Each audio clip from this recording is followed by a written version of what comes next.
Hello guys, welcome back to my daily vlogs. तो हमने second day का दूसरा होटल बुक करा था, तो इसीलिए हम झटपट तैयार हुए और वहाँ के लिए निकल गए। पर निकलते ही हमको रियलाइज़ हुआ कि अभिषेक का एक बैग तो छूट ही गया है। तो हम वापस आए, हमने फिर से बैग लिया and then we move to the second hotel. आज की दिन की शुरुआत ही कुछ अजीब सी हुई है, बट लेट्स सी कैसा जाता है। तो हम फाइनली अपने सेकंड होटल पहुंच गए हैं और हमने जल्दी से यहाँ पे चेक इन करा। चेक इन करने के बाद हमने खाना वाना खा लिया, क्योंकि आज हमें काफ़ी बैंक्वेट्स देखने थे। दिल्ली में काफ़ी गर्मी पड़ रही है, इसलिए हम खाने के लंच टाइम के बाद ही निकलना प्रेफर कर रहे हैं बैंक्वेट्स के लिए। तो सबसे पहला बैंक्वेट जिसमें हम गए थे वो था अंबर बैंक्वेट्स। इनके दो एरियाज थे, बाहर का एरिया था जो अभी दिखाया है और अंदर डाइनिंग का एरिया था। काफ़ी हद तक अच्छा था। इसके बाद हम सीधे गए रेड के वेलवेट्स। यहाँ पे इनके दो बैंक्वेट्स थे। ये पहला बैंक्वेट है इनका फॉर स्मॉल गैदरिंग्स। करीबन 100-150 लोगों की गैदरिंग के लिए था। काफ़ी प्यारा स्टेज सजा हुआ था इसका, बट क्योंकि हमारी गैदरिंग 250 के आसपास लोगों की होने वाली है तो ये प्रेफरेबल नहीं था।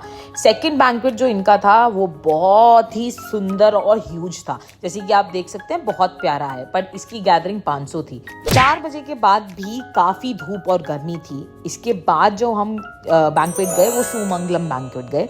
ये बहुत ही सुंदर और प्यारा और बड़ा बैंक्वेट था। आई वुड से अभी तक मैंने जितने देखे उसमें सबसे टॉप लिस्ट पे मैंने इसे ही रखा है। और इनके रेट्स भी काफ़ी रीजनेबल हैं। आप देख सकते हैं कितना ह्यूज है, कितना सुंदर है, एंड स्टेज भी बहुत अच्छा डेकोरेट हुआ हुआ है। तो उनकी जगह काफ़ी बड़ी थी, तो मुझे तो ये सबसे बढ़िया लगा। इसके बाद सीधे हम अपने किसी नोन के फार्म हाउस पे गए थे, उनका फार्म हाउस देखने के लिए। वहाँ पे जाके हमने थोड़ा बहुत खाया और फिर हम वहाँ से निकल गए।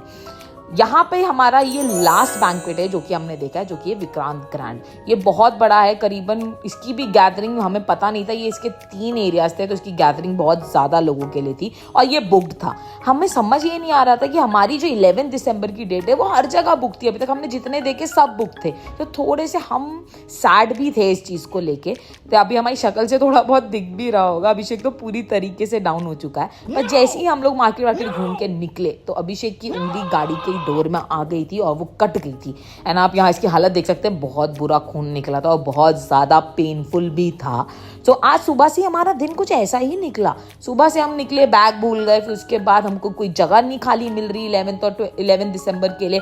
पर सुबह से दिन ऐसा ही हमारा गया है एंड फाइनली हम लोग वापस होटल आ गए हैं। यहाँ इसकी पट्टी वट्टी बन गई है। इसको बहुत ज़्यादा दर्द था, तो हमने दवाई और इंजेक्शन दोनों ही इसका करने के बाद हम वापस आ गए और हम बहुत ज़्यादा थक चुके थे। तो कुछ ऐसा दिन गया हमारा आज का, एंड कुछ ऐसे बैंक्वेट्स हमने देखे। अब हम आपको सीधे मिलेंगे कल के ब्लॉग में।